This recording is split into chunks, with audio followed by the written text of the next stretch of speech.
Hi hello ಗೆಳೆಯರೇ, ಎಲ್ಲರೂ ಹೇಗಿದ್ದೀರಾ? Welcome to PS Agada YouTube channel. ಇವತ್ತಿನ ತರಗತಿ ತುಂಬ ಯೂನಿಕ್ ಹಾಗೂ ಇಂಪಾರ್ಟೆಂಟ್ ಟಾಪಿಕ್ ಆಗಿದೆ ಅಂತಲೇ ಹೇಳ್ಬೋದು. ಅದೇನಪ್ಪ ಅಂತಂದ್ರೆ ಸಾಮಾನ್ಯ ಜ್ಞಾನದ ಪ್ರಶ್ನೆ ಉತ್ತರಗಳನ್ನು ನಾವಿಂದು ಚರ್ಚೆ ಮಾಡ್ತಾ ಹೋಗೋಣ. ಸೊ ಎಲ್ಲರಿಗೂ ಹಾರ್ಟ್ಲಿ ವೆಲ್ಕಮ್ ಟು ಕ್ಲಾಸ್. ತರಗತಿಯನ್ನು ಶುರು ಮಾಡೋಣ. ಮೊದಲನೇ ಪ್ರಶ್ನೆ ಹೇಗಿದೆಯಪ್ಪ ಅಂತಂದ್ರೆ, ಯಾವ ಸ್ವತಂತ್ರ ಹೋರಾಟಗಾರನನ್ನು grand old man of India ಎಂದು ಕರೆಯುತ್ತಾರೆ? Option A Chakravarti Rajagopalachari, option B doctor Zakir Hussain, option C Dadabhai Nehruji, option D Mahatma Gandhiji.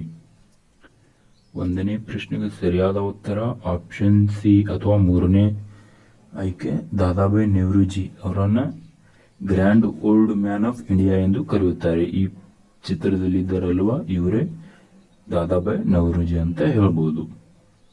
ಇನ್ನ ಎರಡನೇ ಪ್ರಶ್ನೆ ಕಡೆ ಬರೋದಾದರೆ, ಎರಡನೇ ಪ್ರಶ್ನೆಯು ಈ ರೀತಿಯಾಗಿದೆ. ಎರಡನೇ ಪ್ರಶ್ನೆ, ಭಾರತದ ಸರ್ಕಾರದ ಯಾವ ಸಂಸ್ಥೆಯು ದೇಶದ GDPಯನ್ನ ವರದಿ ಮಾಡುತ್ತದೆ ಅಂತ ಕೇಳಿದ್ದಾನೆ? ಆಪ್ಷನ್ ಎ ಸೆಕ್ಯೂರಿಟೀಸ್ ಮತ್ತು exchange board of India, option B ಕೇಂದ್ರ ಅಂಕಿಅಂಶಗಳ ಕಚೇರಿ, option C NITI Aayog, option D ಭಾರತೀಯ ರಿಸರ್ವ್ ಬ್ಯಾಂಕ್. ಎರಡನೇ ಪ್ರಶ್ನೆ, ಭಾರತ ಸರ್ಕಾರದ ಯಾವ ಸಂಸ್ಥೆಯು ದೇಶದ GDPಯನ್ನ ವರದಿ ಮಾಡುತ್ತದೆ ಅಂತ ಕೇಳಿದ್ದಾನೆ. ಇದಕ್ಕೆ ಸರಿಯಾದ ಉತ್ತರ ಆಪ್ಷನ್ ಬಿ ಕೇಂದ್ರ ಅಂಕಿಅಂಶಗಳ ಕಚೇರಿಯು ದೇಶದ GDPಯನ್ನ ವರದಿ ಮಾಡುತ್ತದೆ ಅಂತ ಹೇಳ್ಬೋದು. ಮೂರನೇ ಪ್ರಶ್ನೆ ಕಡೆ ಬರೋದಾದರೆ, ಮೂರನೇ ಪ್ರಶ್ನೆಯು ಈ ರೀತಿಯಾಗಿದೆ. ಮೂರನೇ ಪ್ರಶ್ನೆ, ಈ ಕೆಳಗಿನ ಯಾವ ಮೂಲಭೂತ ಹಕ್ಕುಗಳು ತಾರತಮ್ಯದ ನಿಷೇಧದೊಂದಿಗೆ ವ್ಯವಹರಿಸುತ್ತವೆ ಅಂತ ಕೊಟ್ಟಿದ್ದಾನೆ? ಆಪ್ಷನ್ ಎ ಸಮಾನತೆಯ ಹಕ್ಕು, ಆಪ್ಷನ್ ಬಿ ಶೋಷಣೆಯ ವಿರುದ್ಧದ ಹಕ್ಕು, ಆಪ್ಷನ್ ಸಿ ಧಾರ್ಮಿಕ ಸ್ವಾತಂತ್ರ್ಯದ ಹಕ್ಕು, ಆಪ್ಷನ್ ಡಿ ಸ್ವಾತಂತ್ರ್ಯದ ಹಕ್ಕು. ಮೂರನೇ ಪ್ರಶ್ನೆ, ಮೂಲಭೂತ ಹಕ್ಕುಗಳು ತಾರತಮ್ಯ ನಿಷೇಧ ಡ್ಯಾಶ್ದೊಂದಿಗೆ ವ್ಯವಹರಿಸುತ್ತದೆ ಅಂತ ಕೊಟ್ಟಿದ್ದಾನೆ. ಆಪ್ಷನ್ ಎ ಸರಿಯಾದ ಉತ್ತರ ಸಮಾನತೆಯ ಹಕ್ಕು. ಇದಕ್ಕೆ ಸರಿಯಾದ ಉತ್ತರವಾಗಿದೆ. ನಾಲ್ಕನೇ ಪ್ರಶ್ನೆ ಕಡೆ ಬರೋದಾದರೆ, ಉತ್ತರ ಪ್ರದೇಶವು 11ನೇ ಜೂನಿಯರ್ ರಾಷ್ಟ್ರೀಯ ಪುರುಷರ ಹಾಕಿ ಚಾಂಪಿಯನ್ಶಿಪ್ ಅನ್ನು ಚಂಡೀಗಢ ವಿರುದ್ಧ 3-1 ಅಂತರದಲ್ಲಿ ಗೆದ್ದುಕೊಂಡಿತು. ಈ ಕಾರ್ಯಕ್ರಮ ಎಲ್ಲಿ ನಡೆಯಿತು ಅಂತ ಕೊಟ್ಟಿದ್ದಾನೆ? Option A Vasantha, option B Tamil Nadu, option C Delhi, option D Chandigarh. ಇದಕ್ಕೆ ಸರಿಯಾದ ಉತ್ತರ, ನಾಲ್ಕನೇ ಪ್ರಶ್ನೆಗೆ ಸರಿಯಾದ ಉತ್ತರ ಆಪ್ಷನ್ ಬಿ ಅಥವಾ ಆಪ್ಷನ್ 2 ತಮಿಳುನಾಡಿನಲ್ಲಿ ನಡೆಯಿತು ಅಂತಾನೆ ಹೇಳ್ಬೋದು. 11ನೇ ಜೂನಿಯರ್ ರಾಷ್ಟ್ರೀಯ ಪುರುಷರ ಹಾಕಿ ಚಾಂಪಿಯನ್ಶಿಪ್ ಇದು ತಮಿಳುನಾಡಿನಲ್ಲಿ ನಡೆಯಿತು ಅಂತ ಹೇಳ್ಬೋದು, 11ನೇ ಆವೃತ್ತಿ ಇದು. ಐದನೇ ಪ್ರಶ್ನೆ ಕಡೆ ಬರೋದಾದರೆ, ಐದನೇ ಪ್ರಶ್ನೆಯು ಹೀಗಿದೆ. Cracking the code my journey to Bollywood ರ ಆತ್ಮಚರಿತೆ ಇದು ಯಾರದು ಅಂತ ಕೇಳಿದ್ದಾನೆ? Option A Rajkummar Rao, option B Amit Sadh, option C Sushant Singh Rajput, option D Ayushmann Khurana. My journey to Bollywood ಈ ಆತ್ಮಚರಿತೆಯು ಆಯುಷ್ಮಾನ್ ಖುರಾನ್ ಅವರದ್ದು ಆಗಿದೆ ಅಂತ ಹೇಳ್ಬೋದು. ಆರನೇ ಪ್ರಶ್ನೆ, ಯಾವ ವಯಸ್ಸಿನಲ್ಲಿ ಮಹಾವೀರನು ಮನೆಯನ್ನು ತೊರೆದು ಕಾಡಿನಲ್ಲಿ ವಾಸಿಸಲು ಹೋದನು ಅಂತ ಕೇಳಿದ್ದಾನೆ? Option A 35, option 2 27, option 3 33, option 4 30ನೇ ವಯಸ್ಸು.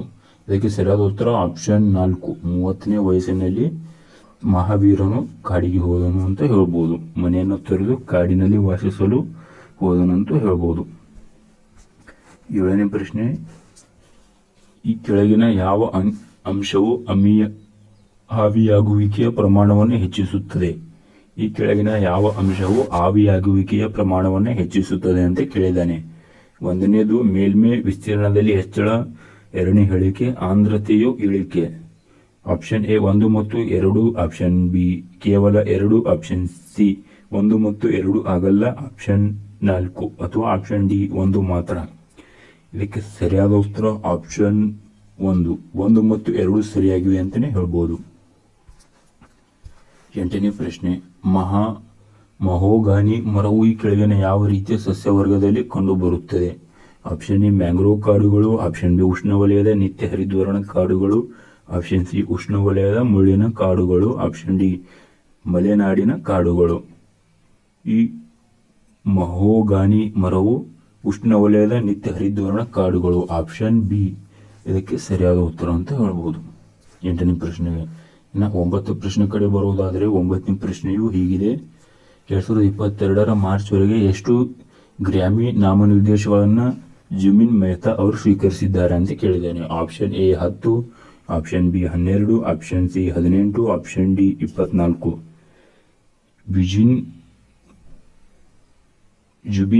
ಜುಬಿನ್ ಮೆಹ್ತಾ ಇವರು 2022 ಮಾರ್ಚ್ವರೆಗೆ ಅಷ್ಟು 18, ಆಪ್ಷನ್ ಸಿ 18 ಗ್ರಾಮಿ ಪ್ರಶಸ್ತಿಗಳನ್ನು ಪಡೆದಿದ್ದಾರೆ ಅಂತ ಹೇಳ್ಬೋದು. ಈ ಚಿತ್ರದಲ್ಲಿ ಇದೆಲ್ಲ ಇದಕ್ಕೆ ಗ್ರಾಮಿ ಪ್ರಶಸ್ತಿ ಅಂತ ಕರೆಯುತ್ತಾರೆ.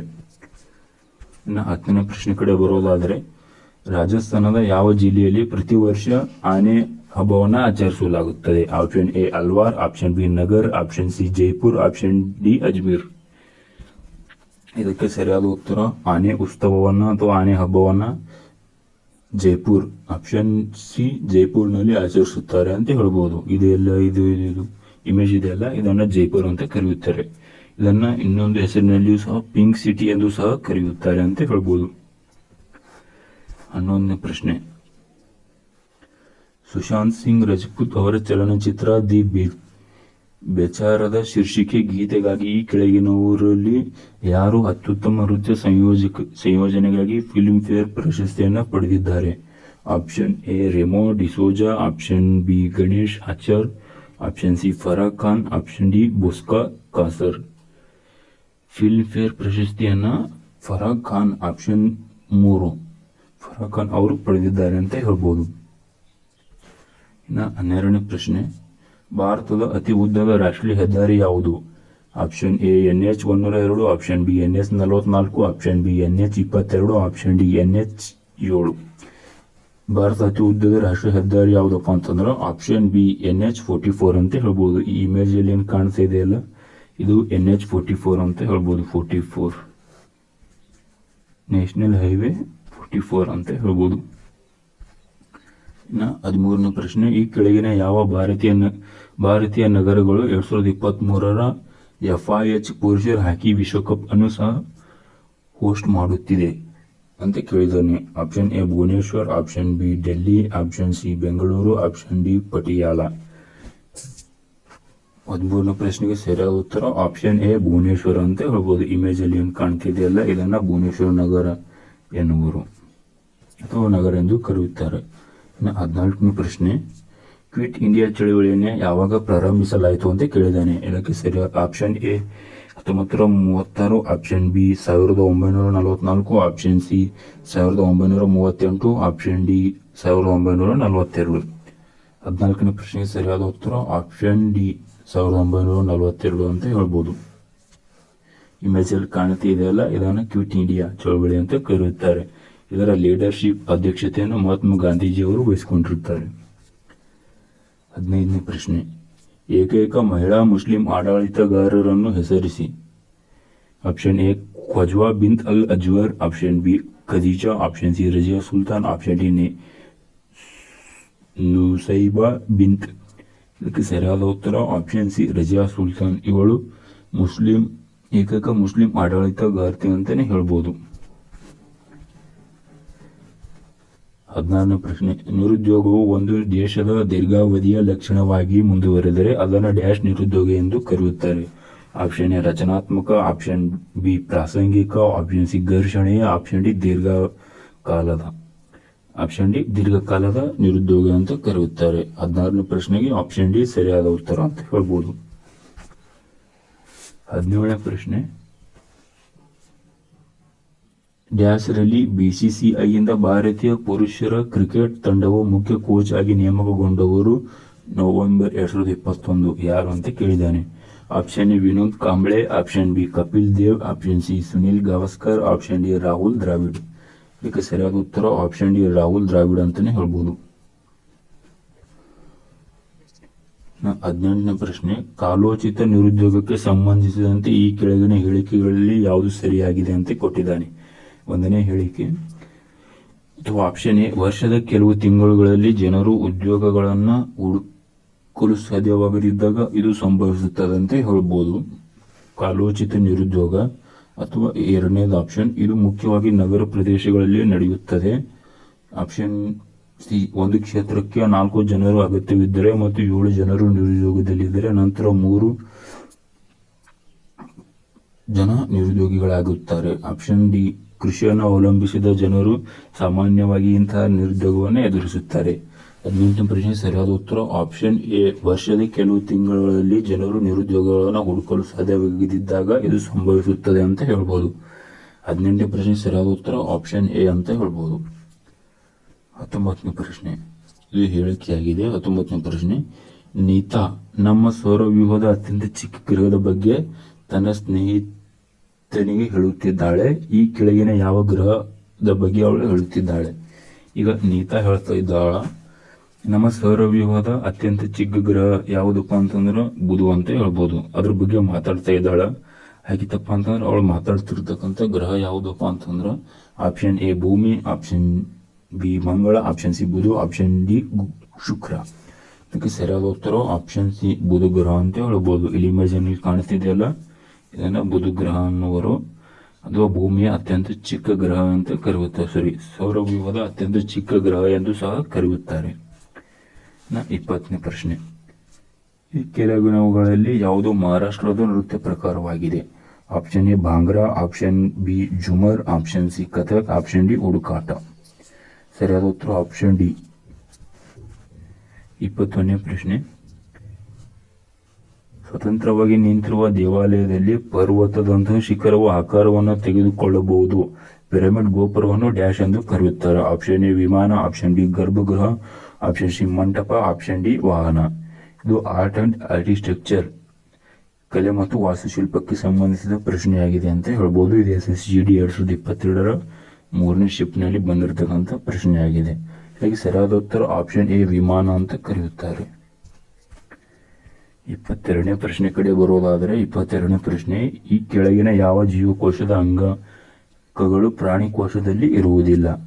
ಆಪ್ಷನ್ ಎ ರೈಬೋಸೋಮ್ಗಳು, ಆಪ್ಷನ್ ಬಿ ಪ್ಲಾಸ್ಟಿಡ್ಗಳು, ಆಪ್ಷನ್ ಸಿ ಲೈಸೋಸೋಮ್ಗಳು, ಆಪ್ಷನ್ ಡಿ ಮೈಟೊಕಾಂಡ್ರಿಯಾ. ಇದಕ್ಕೆ ಸರಿಯಾದ ಉತ್ತರ ಆಪ್ಷನ್ ಬಿ ಪ್ಲಾಸ್ಟಿಡ್ಗಳು ಅಂತ ಹೇಳ್ಬೋದು. ಪ್ಲಾಸ್ಟಿಡ್ಗಳು ಅಂತ ಹೇಳ್ಬೋದು. 23ನೇ ಪ್ರಶ್ನೆ, ಮನಿ ಬಿಲ್ಗಳ ವ್ಯಾಖ್ಯಾನಗಳನ್ನು ಎಫ್ನಲ್ಲಿ ಭಾರತದ ಈ ಕೆಳಗಿನ ಯಾವ ಸಂವಿಧಾನದ ಲೇಖನದಲ್ಲಿ ನೀಡಲಾಗಿದೆ? ಮನಿ ಬಿಲ್. ಆಪ್ಷನ್ ಎ ಲೇಖನ 128, ಆಪ್ಷನ್ ಬಿ ಲೇಖನ 110, ಆಪ್ಷನ್ ಬಿ 139, ಆಪ್ಷನ್ ಸಿ ಲೇಖನ 115. ಇದಕ್ಕೆ ಸರಿಯಾದ ಉತ್ತರ ಆಪ್ಷನ್ ಬಿ 110 ಅಂತ ಹೇಳ್ಬೋದು. ಮನಿ ಬಿಲ್ ಸಂವಿಧಾನದ ಲೇಖನ 110ರಲ್ಲಿ ಉಲ್ಲೇಖಿಸಲಾಗಿದೆ ಅಂತ ಹೇಳ್ಬೋದು. 24ನೇ ಪ್ರಶ್ನೆ, ಅಕ್ಟೋಬರ್ 2021ರಲ್ಲಿ ನಾಗರಿಕ ವಿಮಾನಯಾನ ಸಚಿವಾಲಯವು ಗುಡ್ಡಗಾಡು, ಬುಡಕಟ್ಟು ಮತ್ತು ಈಶಾನ್ಯ ಪ್ರದೇಶಗಳ ವಿಮಾನ ನಿಲ್ದಾಣದಲ್ಲಿ ಸರಕು ಸಂಬಂಧಿತ ಮೂಲಸೌಕರ್ಯವನ್ನು ಸಂಯೋಜಿಸುವ ಯೋಜನೆಯನ್ನು ಪ್ರಾರಂಭಿಸಿತು. ನಾಗರಿಕ ವಿಮಾನಯಾನ ಸಚಿವಾಲಯವು ಪ್ರಾರಂಭಿಸಿದ ಯೋಜನೆ ಹೆಸರೇನು ಅಂತ ಕೇಳಿದ್ದಾನೆ. ಇದಕ್ಕೆ ಸರಿಯಾದ ಆಪ್ಷನ್ ಎ ಕೃಷಿ ಉಡಾನ್ 1.0, ಆಪ್ಷನ್ ಬಿ ಪ್ರಾದೇಶಿಕ ಸಂಪರ್ಕ ಯೋಜನೆ, ಆಪ್ಷನ್ ಸಿ ಕೃಷಿ ಉಡಾನ್ 2.0, ಆಪ್ಷನ್ ಡಿ ಸಂಭವ. ಇದಕ್ಕೆ ಸರಿಯಾದ ಉತ್ತರ ಆಪ್ಷನ್ ಸಿ ಕೃಷಿ ಉಡಾನ್ 2.0 ಅಂತ ಹೇಳ್ಬೋದು. ಇನ್ನು 25ನೇ ಪ್ರಶ್ನೆ ಈ ಕೊನೆಯ ಪ್ರಶ್ನೆ ಆಗಿದೆ ಅಂತ ಹೇಳ್ಬೋದು. ವಿಟಮಿನ್ ಎ ಕೊರತೆಯಿಂದಾಗಿ ಈ ಕೆಳಗಿನ ಯಾವ ರೋಗಗಳು ಉಂಟಾಗುತ್ತವೆ? ಆಪ್ಷನ್ ಎ ಕುರುಡುತನ, option B scurvy, option C marasmus, option D kwashiorkor. 25ನೇ ಪ್ರಶ್ನೆ ಸರಿಯಾದ ಉತ್ತರ ಆಪ್ಷನ್ ಎ ರಾತ್ರಿ ಕುರುಡುತನ ಉಂಟಾಗುತ್ತದೆ ಅಂತ ಹೇಳ್ಬೋದು. ಇದರಿಂದ ವಿಟಮಿನ್ ಎನ ಕೊರತೆಯಿಂದ ರಾತ್ರಿ ಕುರುಡುತನದ ರೋಗ ಉಂಟಾಗುತ್ತದೆ ಅಂತ ಹೇಳ್ಬೋದು. ಸೊ ಇದಿಷ್ಟು ಇವತ್ತಿನ ಸಾಮಾನ್ಯ ಅಧ್ಯಯನದ ತರಗತಿಯಾಗಿರುತ್ತದೆ. ಸೊ ವಿಡಿಯೋ ಇಷ್ಟ ಆದರೆ ಲೈಕ್ ಮಾಡಿ, ಸಬ್ಸ್ಕ್ರೈಬ್ ಮಾಡಿ, ಶೇರ್ ಮಾಡಿ. Thank you very much.